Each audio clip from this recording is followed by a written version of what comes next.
लोकसभा चुनाव के लिए बीजेपी ने अपने उम्मीदवारों की 5वीं लिस्ट जारी कर दी है। बीजेपी की नई लिस्ट में 111 उम्मीदवारों का नाम सामने आया है। इस लिस्ट में कई चौंकाने वाले नाम सामने आए हैं। बॉलीवुड एक्ट्रेस कंगना रनौत को हिमाचल की मंडी से टिकट दिया गया है। वरुण गांधी का टिकट कट गया है। वो पीलीभीत से सांसद थे। उनकी जगह इस बार जितिन प्रसाद को पीलीभीत से चुनावी मैदान में उतारा गया है। वहीं उनकी मां मेनका गांधी को सुल्तानपुर सीट से टिकट दिया गया है।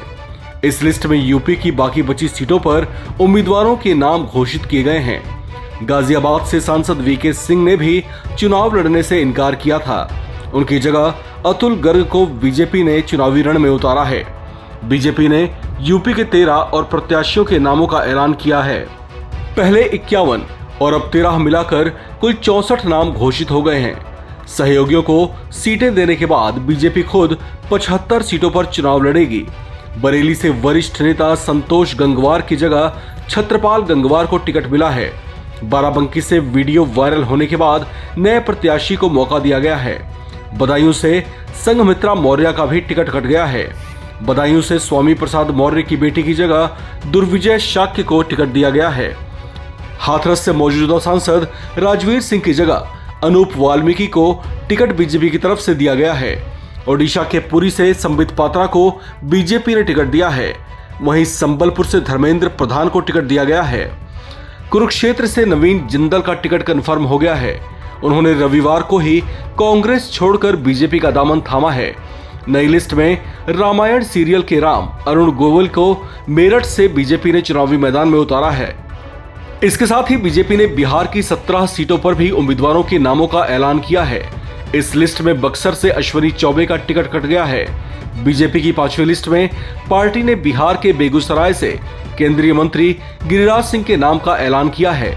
वहीं पूर्व केंद्रीय मंत्री रामकृपाल यादव को पाटलिपुत्र और रविशंकर प्रसाद को पटना साहिब से उम्मीदवार बनाया गया है। पूर्वी चंपारण से पूर्व केंद्रीय मंत्री राधा मोहन सिंह को भी पार्टी की तरफ से उम्मीदवार बनाया गया है। पूर्व केंद्रीय मंत्री सीपी ठाकुर के बेटे और राज्यसभा सांसद विवेक ठाकुर को नवादा सीट से उम्मीदवार बनाया गया है। केंद्रीय गृह राज्य मंत्री नित्यानंद राय उजियारपुर से चुनाव लड़ेंगे। बीजेपी की 5वीं सूची के आने से पहले कानपुर के मौजूदा सांसद बीजेपी नेता सत्यदेव पचौरी ने चुनाव लड़ने से इनकार कर दिया था। उन्होंने पार्टी अध्यक्ष जेपी नड्डा को भेजी गई चिट्ठी सार्वजनिक की, जिसमें उन्होंने लिखा कि मेरी उम्मीदवारी पर विचार ना किया जाए। बीजेपी की एक तरफ से कुछ मंत्रियों और कुछ सांसदों का टिकट काट दिया गया है। केंद्रीय मंत्री वीके सिंह, अश्विनी चौबे का टिकट कट गया है।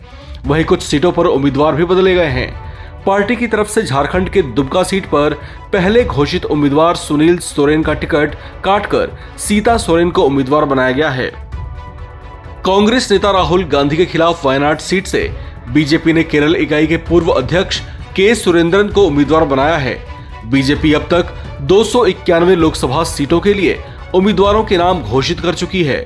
इनमें उत्तर प्रदेश, गुजरात, पश्चिम बंगाल, झारखंड, राजस्थान, हरियाणा, कर्नाटक, तमिलनाडु, उत्तराखंड, केरल और तेलंगाना समेत अन्य राज्यों के उम्मीदवार शामिल हैं। भोजपुरी गायक पवन सिंह सहित घोषित उम्मीदवारों में से 3 ने विवाद होने के बाद अपने नाम वापस ले लिए हैं।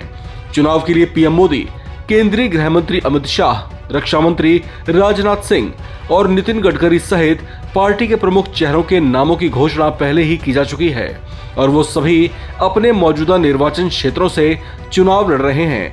लोकसभा की 543 सीटों के लिए 19 अप्रैल से 1 जून के बीच 7 चरण में चुनाव होना है। मतगणना 4 जून को होगी। इस खबर में फिलहाल इतना ही।